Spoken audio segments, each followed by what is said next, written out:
You ready? Locked and loaded. I'm ready. It reminds me that we need to do something about your mic. It seems floppy. I don't know why. It's fine. It needs some mic agra. I also just play with it a lot. Also, mic agra. Yeah. A little ADHD. I need something to fiddle with. Yeah. We need you one of those like fidget spinners. Yeah. I never had one. That would have been. I don't think they were like popular, or maybe they were a thing or not when I was growing up, but that definitely would have helped. No doubt about it. Yeah. I don't think that's me. Yeah. I don't know if there's like science behind it actually helping or not, but I would have used it.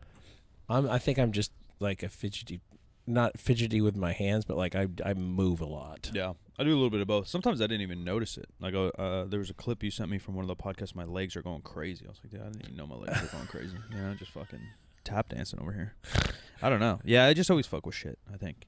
And that's probably a bad and good thing of cell phones. Oh, because it gives you something to do. I'm just always fucking with shit. Yeah. And before cell phones, I was doing a pencil or a crayon or like tearing water bottles apart or whatever the hell it is. I don't know if that's ADHD or just destructive boy energy, but puppy behavior. Yeah, kinda. Because I have a lot of that. Yeah, we had a puppy. She's our puppy that passed a little over a year ago. Wasn't a puppy when she passed, but when she was a puppy, she could like open bottles. Yeah, and fuck around a lot. Yeah. Take the tops off of things. Yeah. Sometimes she chewed them off, and sometimes she literally unscrewed them. I can't put my leg like that. Eat them or just play with them? She would chew them up too. One of my first dog would fucking just eat everything. You should eat like whole. This is a little graphic. Sorry, y'all. Eat like underwear, socks, or whatever, and then just like poop out a whole sock. I'll be cleaning up poop in my. I'm a kid. I'm probably like third grade. And I'm gotta pick up the poop because I gotta mow the lawn and blah blah blah. All my chores, and it'd be like my whole Nike sock, just in a pile of shit. Sitting in the backyard, you're like, "What the fuck are you like?" It's like I don't need that swallowed sock whole. I don't need that sock anymore. Yeah, swallowed whole, and just went through the whole digestive system untouched, unmatched. My mother-in-law had a golden retriever that we used to keep, and he liked to steal food like a lot, and he literally like got into a case, this like small case size of payday bars. Oh shit! And ate them, and they came out the other end still in wrappers. The wrappers, yeah. Holy cow! You got nothing out of it. They were like twisted too. It couldn't even like really taste good. No. It couldn't taste like anything. He just woofed them down. Yeah, some dogs are nuts. Retrievers can eat a big amount of whatever, which is like one of those. That's why you end up getting one of those.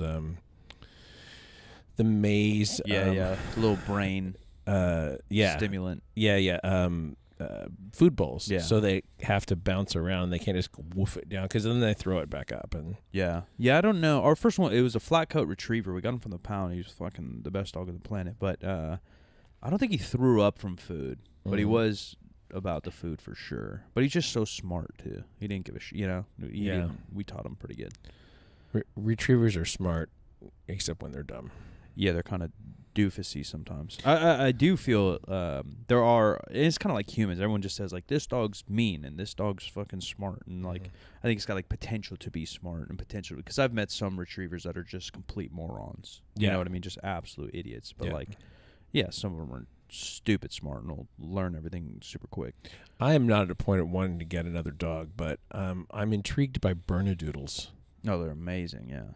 There's a breeder here in Esac. Oh, really? Yeah, look. They're just all those. I love them all, but I'm trying to get Dan's mom to do it. Shout out to Dan's mom. She breeds poodles. She has a poodle. Oh. So she would just find a little Bernese. Yeah. I would like somebody to make me a medium-sized dog out of that, and not a large dog. I don't want it out of a standard poodle, I think is the answer. I think her dogs are standard poodles. I've met them, but some standard poodles, motherfuckers, are like up to my chest, some are these are like probably, and they're all skinny, they got little bones, but I bet it'd be a decent size with hers, but not too crazy. I mean, Bernese are pretty big. They're like a big retriever.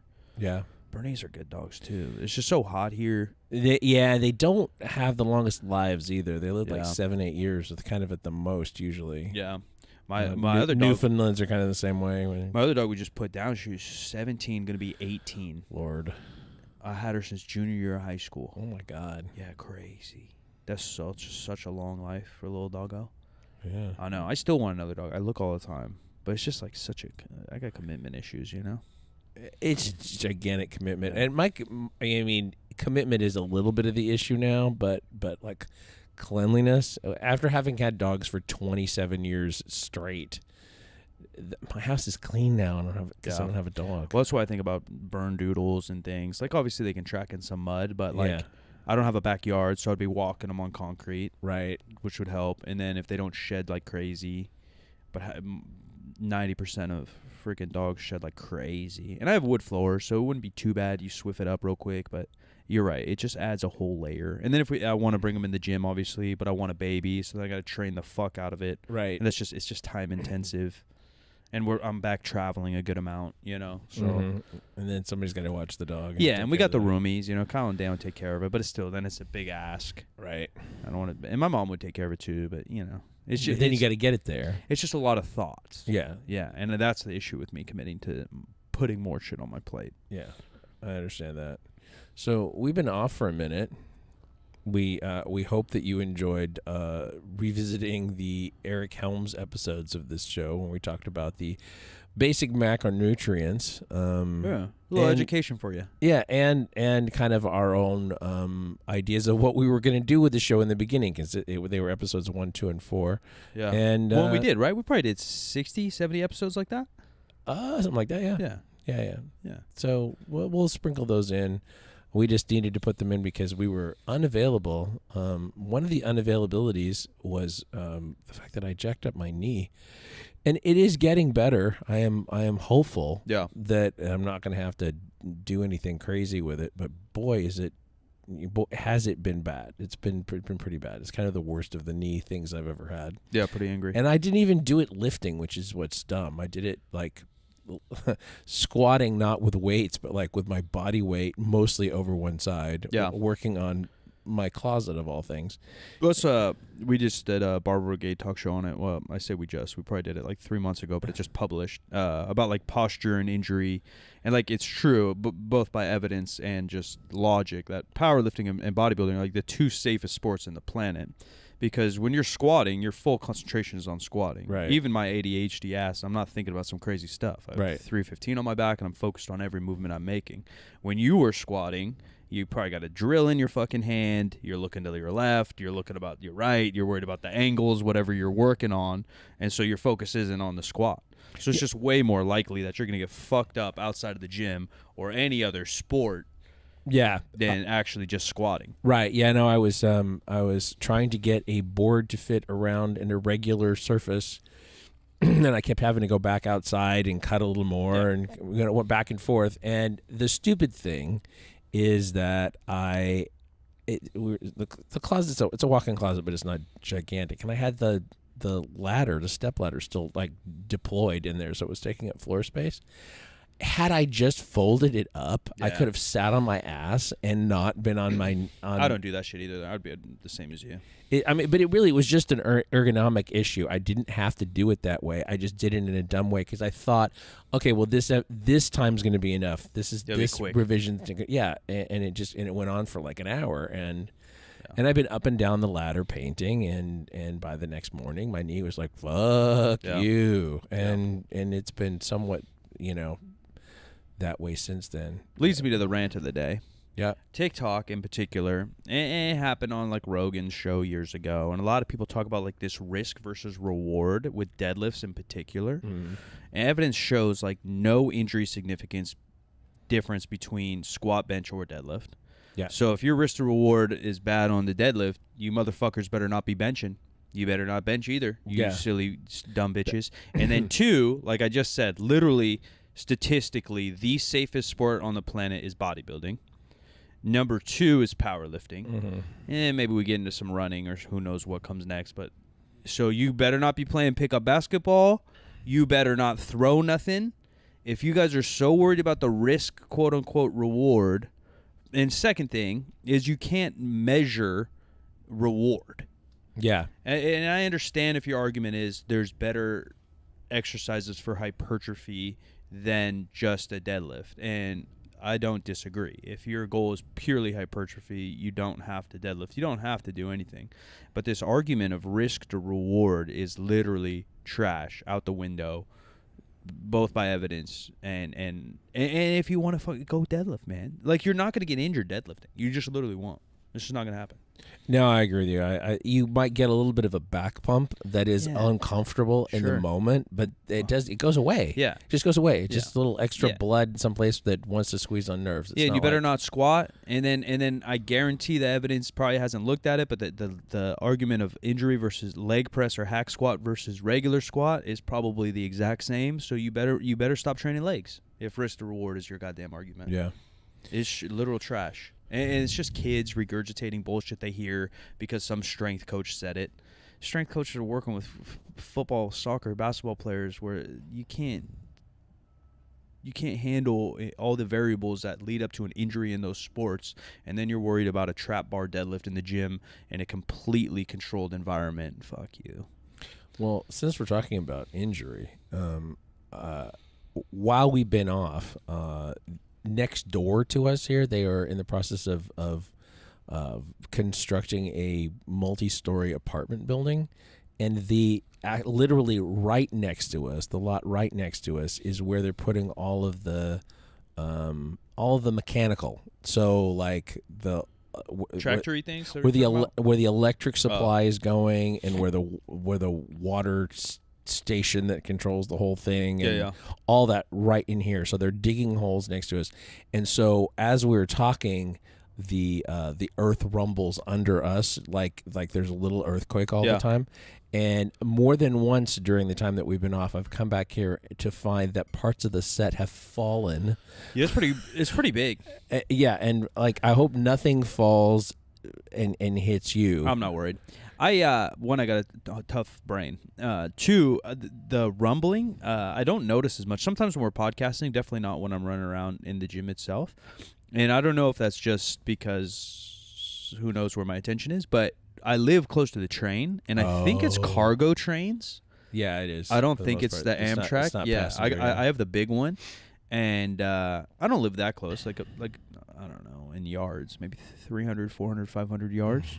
But my house is tall, 3 stories. So if you're on like the second story or first story, you might be able to hear the horn, the little air horn goes off. I don't know why, because I don't think there's a crossing or anything, but they always just fucking let it rip. There's some kind of regulation about it, but they're like... Maybe a corner. Maybe there's a big corner there. I don't really know. Because I understand crossing a path. That's why you rip the horn. Yeah. The one that's closest to your house, like probably the intersection of the train and the street closest to your house, is actually closed for Blue Diamond, for the almond processor. It goes over. It's a bridge. It doesn't cross an actual street anywhere. So I don't know why that is. So you'll hear the horn here and there, but I think it rumbles all day, and I never feel it. I feel it at night sometimes when I'm like about to go to sleep. But doesn't your place sway? Yeah, that's why I feel it at night when I'm at the top. Yeah. But that's, TV off. Yeah. I'm sitting in bed. My attention is nowhere, so you'll hear it or feel it. But it doesn't really bug me either. I don't know. So we had a quick trip to Vegas a couple weeks ago to watch USAPL Mega Nationals. Yeah. I don't know why it had to be mega all of a sudden. I think it's because it's raw and equipped. But it's not Masters? No, it was Masters. It was everything. Masters. It was everything but collegiate. Yeah. Everything but collegiate, yeah. Yeah, maybe that is why. And they used to be separate? Equipped? Yeah, I know they used to do like men's. Well, there was no raw, so there was it was just equipped. They used to do men's separates, men's nationals, women's nationals. Yeah, and it's obviously gone Masters nationals. Crazy. This is the first actual nationals I've been to. I'm still debating. We got USPA nationals, which, no offense out there, fam, but it doesn't seem to be quite the show that the USAPL. Quite the event. Yeah, but that's in a couple weeks. I still might sneak out to Vegas and see that. But for my first nationals, I've been to big meets, big paid meets, pseudo, streamed, not televised, but big viewership meets, or big, quote unquote, important meets. Overall, I thought it was solid. The sport's fucking boring. We've talked about it, and you can enjoy it all you want. It does make it much more difficult for the lifter, the pace in which they do the regular sessions. The prime time's a little bit better because there's one platform and you have 2 weight classes, so you get a nice, decent break. But when you're running, they're slamming 4 And what was the prime time we watched? Probably 5 hours. It was long. It was long, yeah. Yeah, probably 5 hours. Because it probably started 6, 7-ish, and we weren't out of there till 11, 11:30. And the regular sessions probably whipped through in like 2 hours. And they had 4 platforms, and so I think they also did about 2 weight classes per session, just male or just female often, and so it would just move a lot quicker. And again, that visually it is better, right? You know, we went to watch our lifter Avi absolutely smash it. She ended up with a podium, top 5 in her first nationals ever, 3rd meet ever, I think, which is absolutely insane. She's been powerlifting like 5 years, but because of COVID and everything, she hasn't got the platform time to compete. Yeah. And she absolutely destroyed it. So props to her. We're gonna have her on the show and kind of recap some of that with her. But visually, it was cool. You get to watch her squat. Her attempts were soonish. Then we could fuck around for 5 minutes, 10 minutes, and then she's basically deadlifting or basically benching, etc. Yeah. So as a viewer, that helped. And the prime time was cool. More music, more energy. We saw like the prime time of prime times with the Sean Noriegas, the Grudens, Angelo and Russ all kind of going head to head for the top 4 83s, the 90s with Bryce and them. Although I feel like the 83s still steal the show. Like Bryce is an old friend for sure, and he's probably going to set some records in the 90s now that he cut down and he has some time to hang out in that weight class. But the 90s I think got split up more with IPF, and the 83s didn't. And so the competitiveness it's still highly competitive, and there's a bunch of newish lifters that are smashing weights, but it's just not the same kind of story as the 83 or the same story as the USAPL 2 years ago. Right. The big news, I guess, in our Discord, if you guys want to check it out, they're 50percentfacts.com. You can join the Discord community, exclusives on clothing, sales on clothing, everything there. Is that the USAPL, which doesn't really make sense because it's the USAPL is trying to go national. International. Yeah. And I don't have a lot of news on that, but sounds like they have like 3 or 4 countries that they're going to run comps in and see what happens. Yeah, we're all right. And so they're going to Australia. Yeah. I got it. Okay. Yeah. They're going to Australia, I believe, Korea, and then I forgot the other countries. And it just seems like a weird take. Because I know some of the distress of leaving the IPF was a financial thing. Mm-hmm. Some of it was drug testing, that they wanted to raise the standard. But then, like, how do you expect to keep those finances? I don't know. They still give $1,000 away for a winner at the USAPL Nats. Yeah, this money's going somewhere. Yeah. I don't know the list of numbers anymore, but it was closing in on 20,000 a couple of years ago on how many members were in the USAPL. Plus sponsor money. I don't know, dude. I'm not a fucking mathematician here, but there's a lot of money rolling in and out of this. Are they just going to spit out more money then to raise the testing standard of these other countries? Because obviously the other countries couldn't afford it or didn't want to afford it and voted to stay in the IPF themselves. And then, like, is the name of it enough that it'll compete with the IPF? And is it going to feel like what the USPA did making the IPL, which is like... Yeah, there's like no international lifters. Right. If you're a big-time international... Some, but not like... Not the cream of the crop-o. No. If you're the cream of the crop and you're an international lifter, you're coming to the U.S. to do the big money meets. Right. Which isn't USPA Nats. No. And it isn't USAPL Nats. No. Even if you're drug tested. I mean... Yeah, I don't know. And then is there enough honor... or I don't know the term, prestige in being an IPF champ now that you could argue, I mean, I want to give it a legitimate guess, but 30% of the talent's gone. Yeah. I don't want to discredit the other IPF lifters because there's a lot of strong cats overseas, but and the USAPL splits maybe a little less. 20% of the top talent's gone now from the IPF. Yeah, which is a pretty big chunk. Yeah, because I mean, USAPL had a big turnout of known lifters. Yeah, very strong cats. Past IPF champs. Yeah. Past IPF competitors, podium guys. Bryce has been on the podium. Yeah, I would say that like Lane going to Powerlifting America is just that name somewhat notable, but yeah. Powerlifting America? That's the best we could come up with? Yeah. I guess. I don't know. I don't know any of those people. Maybe, I don't know. If we were better connected, we might have some of those people on to tell us why they're doing what they're doing the way they're doing it. But I mean, I understand trying to make a branch to the IPF. It was a smart move, and they moved in quick. Like, that's always a good look. Yeah, I mean, Lane has a big following, but he's going Masters to the IPF. It's just not, talking purely sports-wise. It's always second, third dairy in someone's mind. Yeah. Who's competing in Masters or juniors or whatever. Not that it's not competitive and not that it's not cool. It's just not the top. It's just not the cream of the crop of open lifting. Well, there's a reason that other shit doesn't have that. Yeah. There's no, retired NFL league. I don't want to watch that shit. No offense, Lane. Love you, buddy. You know what I mean? I don't know. USFL? Who's playing in whatever USFL? that is, no one's watching. Yeah. Yeah. I don't know what that is, but no one's watching. We had a team here for a second. No one watched. Well, it's back, right? Isn't it USFL? The XFL is coming back. XFL, that's the one I'm looking at. Yeah, that's just because The Rock. And that'll be like a recruiting. That's supposed to be like a B league for the NFL.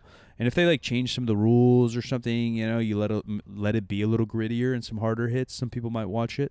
But it's not going to succeed either. You just watch college football. Yeah. If you want to watch the up-and-comers, you watch college. Yeah. Yeah, it makes no sense. There's no minor league football in that way. And even that, who follows the minor league? I'll go to a River Cats game. I'll go watch a AAA. It's fun to go live, but no one's following that. Yeah, part of it is that we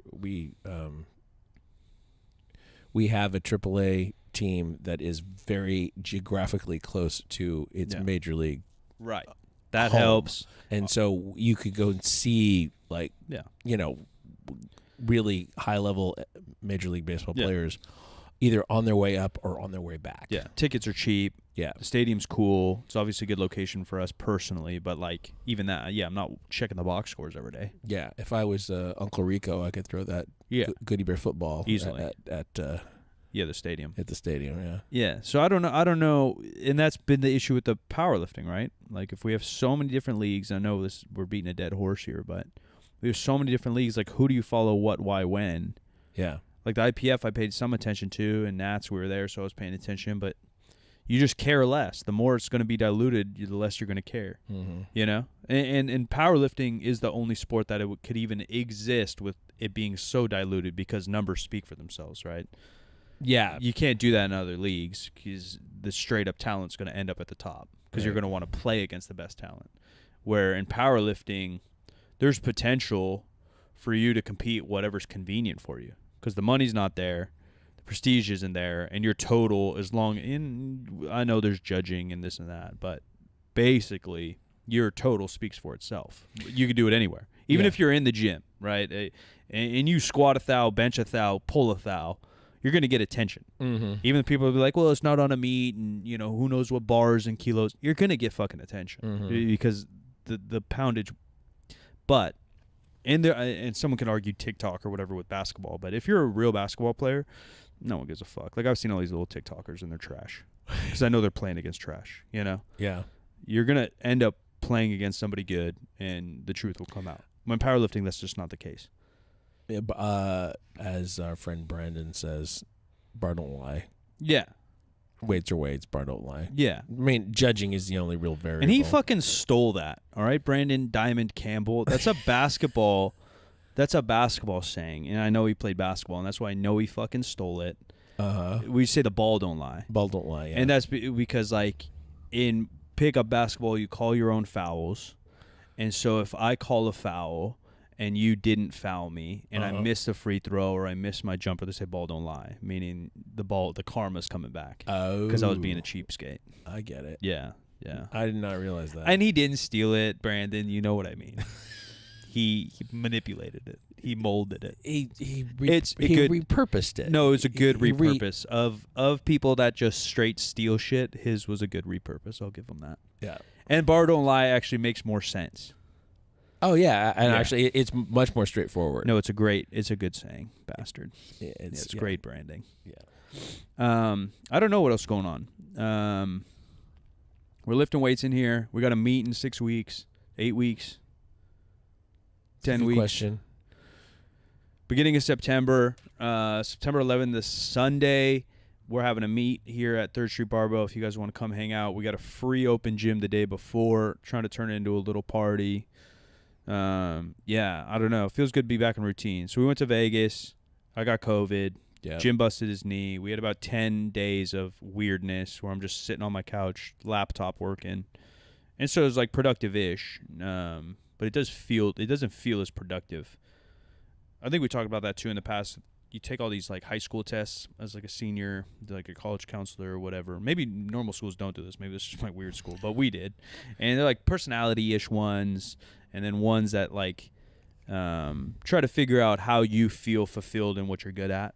Oh, I don't remember any of that in a public school. Yeah, then maybe not. But like little stuff like stuff that sticks in my head was like, do you work better as an individual? Do you work better with a team? Do you work better with small tasks, complete, move on? Or do you work better on big picture, creative, whatever, stuff like that? Project-oriented versus task-oriented. Yeah. And so, like, I think some of my skill sets built more for, like, big project-oriented, creative brainstorming.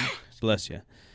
But my fulfillment meter works better with task done. And I think a lot of people do, right? When you see the fruit of your labor or whatever immediately, it's much easier to want to do that shit rather than content or even building a brand with clothing, even running a gym. Like it's a hamster wheel. There's no end of anything. And so that can be difficult, but it becomes even more difficult when you're sitting on your couch on your laptop alone. Because then nothing feels done. But then there's sometimes nothing to do. And because of this grind set, mindset, bullshit culture we all live in, which is bled everywhere. Yeah. First, it was just like entrepreneurs watched other entrepreneurs blow smoke on the internet.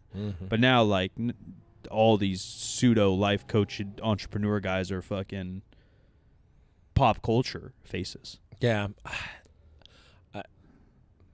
I'm trying to choose my words carefully here, but there's really nothing more disappointing to me than seeing someone who I think has a legitimate voice in our world or any world or whatever, who connects with an audience, who is real and down to earth, gives good advice, well reasoned, whatever, connecting with or looking up to somebody that is like a bullshitter. Yeah, snake oil. Yes, snake oil, whatever. I'm always very frustrated by that. And I want to say, just like, don't. Like, you don't need to. Well, you literally don't need to. Don't go there. The issue is you're going to get some of that on you, and it's going to be hard to get off.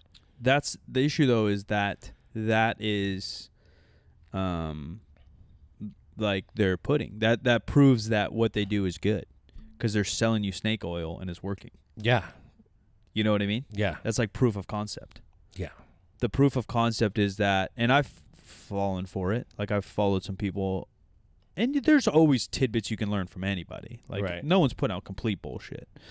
But some people are just, using buzzwords all day.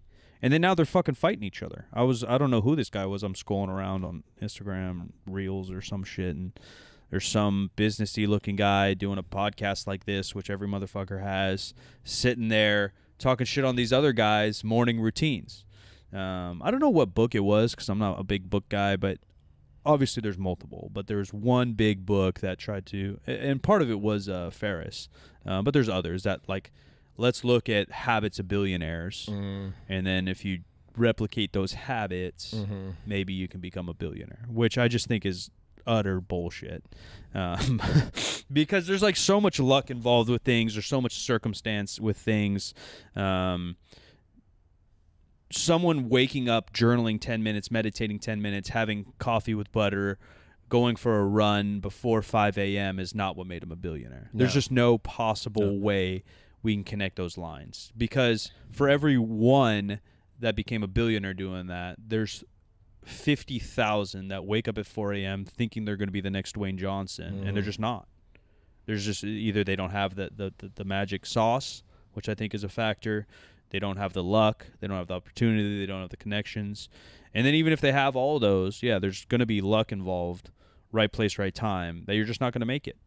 And that sucks. and that's not marketable, and I can't sell you anything to do with that because I can't now sell you my sales pitch book, my marketing book, or my brand to tell because I'm telling you the truth. Right. You know what I mean? Yeah. And it sucks. I don't know where I started with this rant, but feeling productive. Yeah. I'm going to complain about social media for just a second. I saw a video that was posted on, one of those like aggregator IGs of a snake coming out like in the space between a cabinet and a refrigerator or something like that, which that would scare you. And highly. And the caption was like, "What would you do?" And I said, "Nuke it from space is the only way to be sure," which is a reference to, but not a direct quote from Aliens. And Instagram felt the need to tell me that they were pulling that comment down. Violence. It's like, what the actual fuck? Just algorithm. That just doesn't make any sense at all. Yeah, just algorithm. A threat. I mean, I get what the purpose of it, right? Like that's the whole. But it's not even a threat. It's a comment. It's not. Yeah, but algorithm. I mean, it's not a single individual looking at that. It's also not a single individual posting on that site. No, it wasn't even the original video. No. But all I'm saying is that Instagram is trying to, and I don't know if I agree or not, but they're trying to stop bullying, and so they throw in keywords that they won't allow. That's all. Very irritating. Yeah, that's all. I hate when things don't work the way they're supposed to. That's my. Yeah, but then that we can go deep into that. I don't know if you want to head there, but that goes into like free speech or not on the internet on a private platform or not. Well, I mean, whatever. It just like do it when it makes sense. Don't do it when it doesn't make sense. But how do you stop? 10 you have another layer. You have people like with hundreds of millions of comments a day. That's gonna be real hundreds difficult. of millions. They make hundreds of millions of dollars a day. Yeah, probably. Yeah. They can fucking figure it out. I don't know if you can. I don't know if you can regulate that strictly. And that's why, like, even on YouTube, you get knocked all the time. And you can go to a review, but even the review, I think, is a second layer algorithm. And then beyond that, like, you're fucked. Yeah. Yeah. It's just too much. It's just too much content. The amount of content that's flying through the world right now, simply on one platform, let alone if you take TikTok, Instagram, YouTube. It's going to be so hard to regulate any of that. That's what people don't even like think about when they're talking about free speech or whatever they want to fucking sit on their moral soapbox. But the amount of shit that's flying through the internet is insane. And shit meaning just stuff. I don't mean bad or good. It's multiplied over the last few years. Oh, no, it's insane. Yeah, there's an insane amount. I mean, I told you, my homie JPG coaching on TikTok, that dude was putting out 20 videos a day. He said for an entire year. I can't even imagine that. Yeah, I mean, TikTok is more like an Instagram story, so I can imagine it. It's quick, it's easier, and if you're not doing any other content, not too crazy. Or if you're a full-blown team, right, and you do podcasts, and then they strip that all down and distribute it, even us, or the amount of content hours I put out is crazy a week, and that's solo, basically, in terms of, like, chopping shit down. Like, you do help with the podcast and produce the podcast. Seabass helps and produces the YouTube, and I'm chopping it all down, distributing it all. Just me alone's hour, 40 hours a week. And there's hundreds of thousands of people trying to do what we do. Yeah. Insane. Yeah, it's a lot. To roll back to something you said earlier, though, about really kind of a lack of cash prize meets. Yeah. In the world, it seems like there's very much an opening there. Yeah, I don't know what the pro series. There's just so much going on. I can't keep up. And like COVID, I kind of fell asleep, and we were just building this gym, so I just kind of isolated my brain from what was going on. But there's like a pro series, I think, in the USPA now, or maybe the WRPF. I don't even know who runs it. You guys can go in Discord and tell me I'm an idiot and correct me. And then there's a pro series, I think, starting in the USAPL. Okay. I think that's kind of one of the reasons people are saying there, but I don't think they've announced a lot of info on like the payout and stuff. So like, I mean, you won $1,000 for winning the USAPL Nationals, Mega Nationals, right? Which is supposed to be the meet. And that probably didn't pay for your trip. Not even close. Yeah. Yeah, because if you're competing, you're going to get there at least 3 days because you got to weigh in, et cetera, et cetera. Yeah, there's just no way. And especially with flight prices, there's no shot. If you bring a coach or even bring a friend, bring a girlfriend or significant other, there's no shot. And so what's the pro series? is a Pro Series. If the Pro Series starts dishing out 10K a meet, which I think they should, and that would be awesome, then Nationals loses its prestige. Why are we going to Nationals? Oh, fair point. And People I think would probably skip Nationals unless you have to. I think you have to. So I think that's part of it. Shout out to Avi, and again, maybe she'll know more when we have her on. But there's like a pro card now in the USAPL. Yeah, and she won that, and I think it's like top 3 podium spots plus like by dots. Yeah, another top dots in the entire weekend, and so she got in there, which is fucking awesome. Even though I don't know what it means, it sounds cool. I've never won a pro card and shit. So maybe you're right. Maybe you got to go to USAPL Nats to even have a chance. I think you have to do the Arnold or Nats to get even a pro card, and then maybe you get thrown in the Pro Series, and that's where the real money is. I mean, that would make sense. Now that talking out loud and unfiltered, maybe I sound stupid, but that makes sense. How other leagues work. You know, you go to the NBA draft. You got to go to college, and you get to go to the NBA draft, and now you're getting fucking paid, and you're with the big dogs. So maybe the pro meets are pro invite only, and I think the IFBB kind of works like that, despite it being on like a point system, which is a little weird. It's a little participation trophy ish, even though people aren't going to like that. You show up to enough qualifiers and get 5th at each, you're going to get enough points to qualify for the Olympia. Yeah, you know, which is a little weird to me. I would agree with you. Yeah, and so like if powerlifting's the case, I just do a meet a month and I get enough points to go there. That's probably not cool. And I don't think that's the system, but if it leads that way, that's just the issue with the money being the main driver of sport. Yeah, for sure. Right? Because they're going to want to run more meets with more competitors to get more cash. And if they incentivize that somehow, more people are going to do it to get their little pro card. I don't know. Hopefully Abby has answers. She might not. Yeah, she's just strong. She's smart, but she might not be, as into the USAPL as we need. Well, we'll find out. There's the answer to that. We have a meeting tomorrow or the day after with news to come. I'll leak it to you guys when we can. And those guys the people we're having a meeting with know what the hell's going on, so maybe we ask them. Yeah. Well, shall we wrap this one up? And yeah. We're going to have our lifter Avi on next week. So new episodes every Wednesday, Friday. Appreciate you guys. 3sb.co. A couple things dropping, fluttered in before our big drop in August. I'm Silent Mike. If you want to find me, 3sb.co, thirdstreetbarbell.com. I'm at the Jim McDonald on all the social media.